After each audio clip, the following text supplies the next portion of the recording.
As you study for the CMA, you're going to cover a ton of ground. How do you keep yourself from forgetting all that you hear, read, and watch? This video will tell you 3 ways to retain a lot of information. Let's go.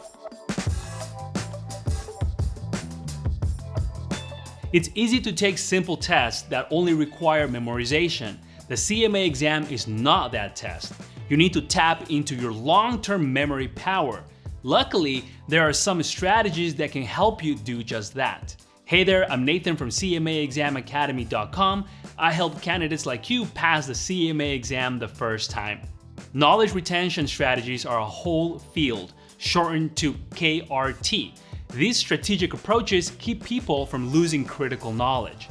The tactics I'll describe here are used a lot by doctors, lawyers, and other professionals who have to remember and recall a lot of information. There are 3 approaches that CMA candidates may find effective: spacing effect, cohesion, and personalization. Those are the top 3.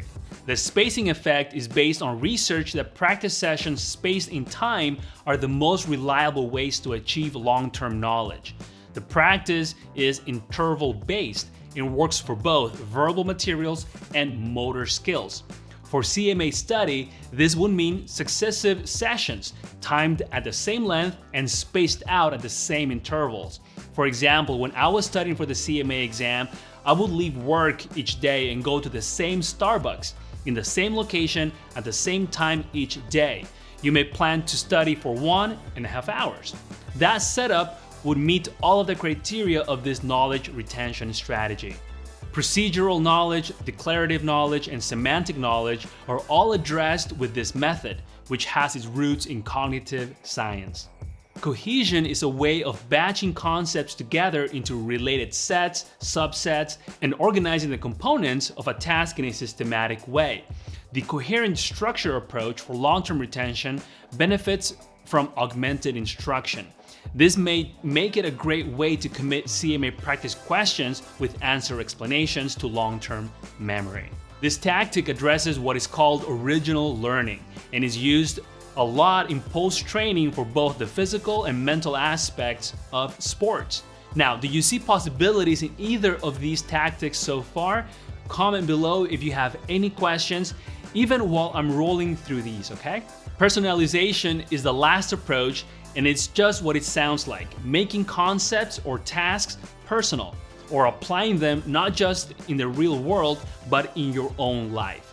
For CMA candidates, this is very easy to do by simply inserting descriptive elements into tasks, activities, challenges, or questions. By tying something abstract into your immediate context, you will enhance long-term retention. Try applying what you're learning to real-world scenarios for maximum learning impact. There are a few ways to test whether you know a concept well enough. When confronted with it, gauge yourself. Can you recall it immediately? Do you know it automatically? And lastly, is your response reflexive?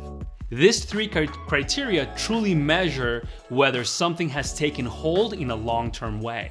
It requires a lot of dedication to pass the CMA, I get that. In an effort to support your studies, check out the link in the caption below to get a copy of my free CMA exam cheat sheet. This is a freebie for you that will unlock even more secrets about the CMA exam. Also, subscribe to my channel. My library of videos have tons of tips and tactics to help you pass the CMA exam. While long-term strategies are sound, it's important to pick one that works for you, then adapt it to your life. If you've used a method like this before, tell us about it in the comments. That way, the whole community can hear from you and understand what has or what has not worked. Now, besides knowledge retention, would you like to learn how to speed read to get your studies done quicker? Watch this video and I'll show you how. Thank you so much for watching. I appreciate your time, and until the next video. I'll see you later. Bye.